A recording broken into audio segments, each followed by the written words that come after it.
কোরবানির গোশত বন্টনের ক্ষেত্রে সহজ কথা হইল, একদম সহজ হিসাব, যে আপনার গোশত 4 ভাগ 3 ভাগ লইয়া কথা না।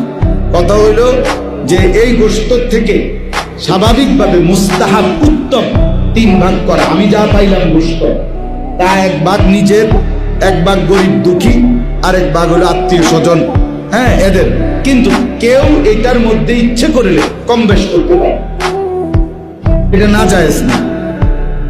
কথা বুঝেন? আমি গরিবের জন্য একটু বেশি দিলাম, নিজের জন্য একটু কম রাখলাম, অথবা আমি নিজের জন্যই, আমার ফ্যামিলি একটু বড়, 12-14 জন 10 জন মানুষ আমার ঘরে, তা আমি আমার জন্য একটু বেশি রাখলাম, গরিবের জন্য আত্মীয় স্বজন একটু কমাইলাম, এত সমস্যা।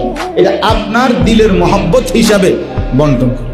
হ্যাঁ, বুজুর্গরা সহজের জন্য আল্লাহ ওয়ালারা এটাকে বলে দিয়েছেন যে আপনি আপনার গোশতটাকে 3টা ভাগ করে নিন, কিন্তু 3 ভাগের থেকে 1 সুতা কম বেশ হইতে পারবে না, এটা না।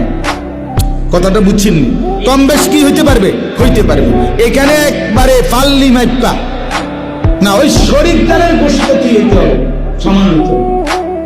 কথাটা বুঝছেন? মানে আমরা 4 জনে কোরবানি দিলাম, তো এই শরীরদারের মধ্যে কি হইতে হইব?